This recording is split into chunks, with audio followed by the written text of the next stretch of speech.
Listen closely, everyone. This is a story from long ago, a tale whispered in hushed tones. It happened 38 years before our current adventures. The world trembled on that fateful day. An event so massive, so secret it was almost erased from history. This is the story of the God Valley incident, a clash of titans, a battle that shaped the very seas we sail. Legends were born, and other legends fell. It was a turning point for pirates and marines alike. The echoes of this battle still resonate today. The names involved are legendary. Gol D, Roger, the man who would become king of the pirates. Monkey D, Garp, the marine hero, fist of justice. And then there was Rox D, Xebec. He was a pirate with a terrifying ambition. He wanted to be king of the world. These mighty figures, along with others, found themselves on one island, an island called God Valley. What happened there changed everything. It was a storm of destiny. The world government tried to bury the truth. They wiped the island off the maps. But truth, like the sea, always finds a way to surface. The secrets of God Valley are slowly being unveiled. The defeat of Rox led to the rise of new powers. The God Valley incident is a cornerstone of the pirate era. Its shadow looms large over everything. So, what was this God Valley like? People say it was a beautiful island, a paradise perhaps, lush green forests, sparkling blue waters, maybe tall mountains reaching for the sky. It sounds like a place dreams are made of, doesn't it? But this paradise held a dark secret. It was located in the West Blue, a sea known for its mysteries. Why it was called God Valley is a big question. Was it because the celestial dragons considered it their own? Or was there something even older, something truly divine there? The name God Valley itself is intriguing. Did ancient gods once walk there, or was it simply a name given by arrogant nobles? The celestial dragons, who call themselves gods, certainly felt at home there. They used it for their own cruel purposes. This beautiful island became a stage for their terrible games. Imagine such a lovely place tainted by such darkness. But today, if you look for God Valley on a map, you won't find it. Poof, it's gone, vanished without a trace. The world government made sure of that. The disappearance of God Valley adds to its legend. The celestial dragons, the world nobles, they think they are gods. They live in luxury and merry joie, high above the world. And every 3 years they descended upon God Valley. Why? For a barbaric native hunting competition. Yes, you heard that right. They hunted the people living on the island, and they also hunted the slaves they brought with them. For sport, can you imagine such cruelty? It makes my blood boil. These nobles, draped in finery, treated human lives as mere game. They awarded prizes for their hunts. These prizes often included powerful devil fruits. They saw themselves as above everyone else. Their arrogance knew no bounds. God Valley was their playground of pain and suffering. This cruel tradition was a display of their absolute power. It showed the world, or at least those unfortunate enough to be involved, just how untouchable they believed they were. The presence of so many celestial dragons in one place was unusual. They rarely leave their holy land. This gathering made God Valley a target for those who despised the world nobles. Now let's talk about the big players.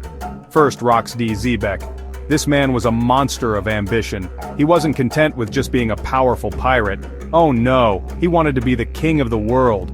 He gathered a crew of incredibly strong individuals, people who would later become legends themselves. Imagine this, a young Whitebeard, a young Big Mom, a young Kaido, and others like Shiki the Golden Lion, Captain John, Silver Axe, and Ochoku, all on one ship under one captain. Terrifying! The Rox pirates were a force of nature, a chaotic assembly of raw power and ambition. They didn't follow rules, they took what they wanted. Rox himself was said to be incredibly charismatic and ruthless. He managed to unite these powerful, egotistical pirates under his banner. That alone tells you how formidable he was. His goal was to overthrow the world government, and God Valley, with the celestial dragons present, was the perfect target. On the other side we have Gol D Roger and his crew, the Roger Pirates. They were already making a name for themselves. Roger, with his straw hat and infectious laugh, was a man chasing freedom and adventure. He wasn't interested in ruling the world like Rox, but he wouldn't stand by and let tyranny reign. His path, driven by destiny, also led him to God Valley. Section 5. The Marines arrive Garp and the Holy Knights, but wait, there's more! The Marines couldn't ignore such a situation, not with celestial dragons involved. And who was the Marines sent to deal with this mess? None other than Vice Admiral Monkey D. Garp, the Fist, the hero. Garp is a man of incredible strength and a strong sense of justice, but he has a complicated relationship with the celestial dragons. He despises them. He refused promotions to admiral multiple times just to avoid being their direct guard. Imagine Garp's dilemma. He had to protect the very people he couldn't stand. But Gol D Xebec was a threat to the entire world. His ambition was too dangerous. Garp knew he had to stop Rox, even if it meant saving the world nobles in the process. It was a bitter pill to swallow, I'm sure. But Garp always does what he believes is right, even if it's difficult. His sense of duty, his desire to protect innocent people from pirates like Rox, probably outweighed his disgust. The world government threw its might into this battle. Section 6. A desperate plea. Ginny, Ivankov, and the slaves' hope. Amidst all this chaos of clashing titans, there were others, people whose lives hung in the balance. The slaves. The celestial dragons had brought many slaves to God Valley. They were to be hunted in their cruel game. Among these slaves were some familiar faces, or at least faces connected to people we know. A young Emporio Ivankov was there, and a young woman named Ginny, who we now know was Bartholomew Kuma's future love and Bonnie's mother. Kuma himself was also a slave there, a child of the buccaneer race. These slaves faced unimaginable horrors, hunted for sport, treated as less than human. Their only hope was escape, freedom.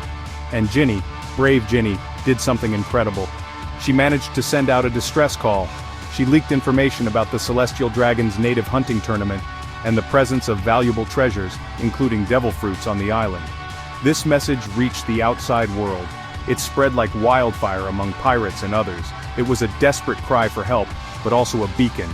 This distress call might have been the catalyst that drew so many powerful figures to God Valley. Section 7. Prizes of Power, the Devil Fruits and Treasures.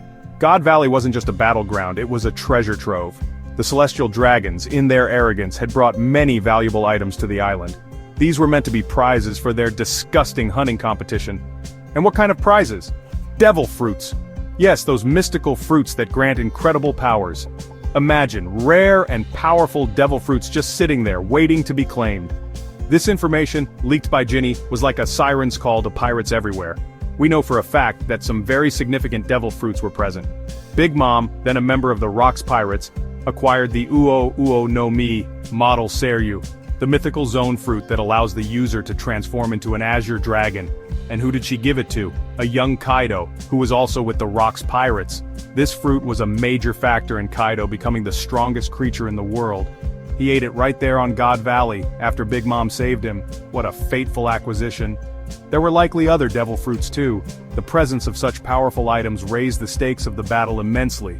It wasn't just about defeating Rox or protecting celestial dragons, it was also a scramble for power, a chance to gain an ability that could change one's destiny.